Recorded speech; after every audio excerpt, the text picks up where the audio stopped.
Time now for an in-depth look at the market news this afternoon, and for that I'm joined on the line by Dr. Kim Sei-wan, Professor of Economics at Ewha Womans University. Professor Kim, thank you as always for making time.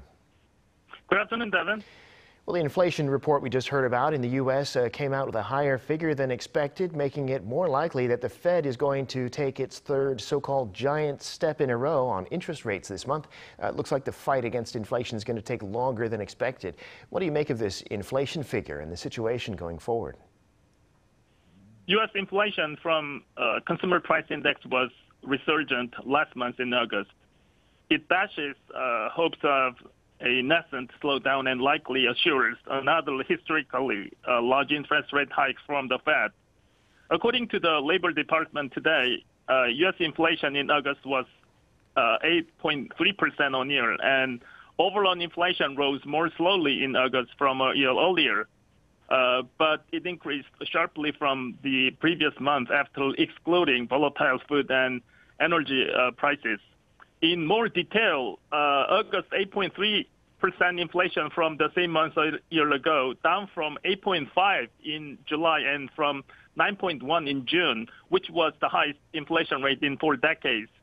However, so-called core inflation, which excludes energy and food prices, increased 6.3% in August from a year earlier, up markedly from the 5.9% rate in both June and July.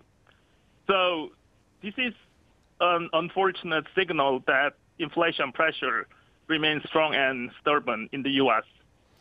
Right, and those inflation numbers sent stocks plunging in the U.S. In fact, it was the worst session since mid-2020. The Dow off almost 4%, the S&P by 4.3%, and the Nasdaq more than 5%. What was the story on Wall Street on Tuesday? U.S. Stocks suffered their worst day in more than 2 years after hotter-than-expected inflation data dashed investors' hopes that cooling price pressure would prompt the Federal Reserve to moderate its operation of interest rate increases. Investors sold everything from stocks and bonds to oil and gold. All 30 stocks in the Dow Jones Industrial Average declined, as did all 11 sectors in S&P 500. Facebook parent Meta platform dropped 9.4%, BlackRock declined 7.5%, and Boeing fell 7.2%. Among market indexes, the Dow fell 3.9%, the S&P 500 declined 4.3%, the Nasdaq slid 5.2%. All 3 indexes posted their steepest one-day losses since June 2020. The declines left the Dow Industrial down 14% in 2020, while the S&P 500 has lost 17% and Nasdaq Composite has retreated 26%, according to my calculation. Right, and then here in Korea, the markets were down, a much smaller decline, but still a significant one. The Kospi off by about 1.5%, still above 2,400 points, though. The exchange rate rising above 1,390 during this session. Tell us about the domestic market. Along with U.S.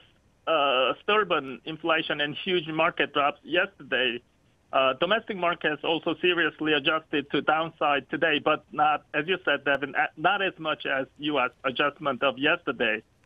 As U.S. Fed is expected to raise its base rate by 0.75% or giant step next week, $1 exchange rate increased over 1,392 level instantly.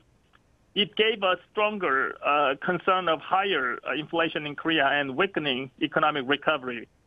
The benchmark Kospi retreated 1.6%, and Kosdaq also slid 1.7% today.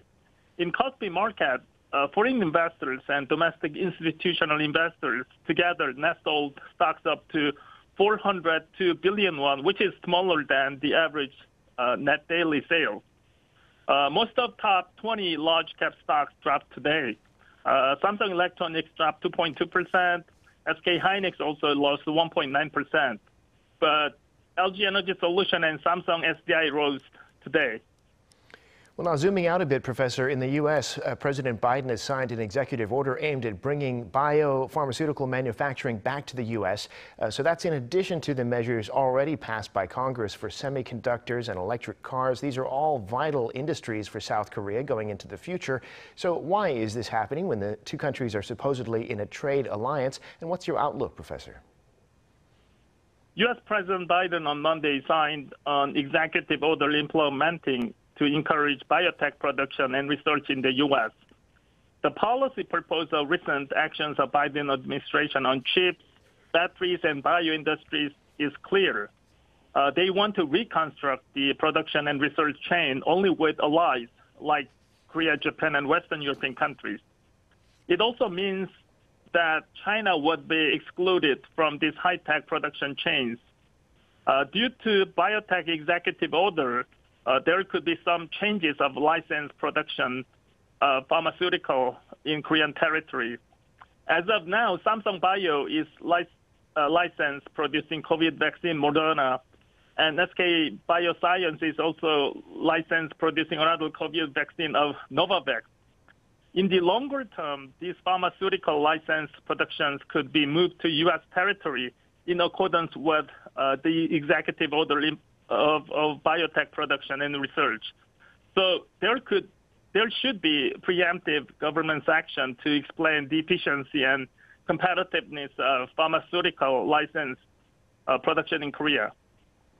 Right, and that's been demonstrated here in the past couple of years. Well, Professor, we'll have to leave it there for today. Thank you as always for coming on the program. We appreciate your insights. Thank you very much, Devin.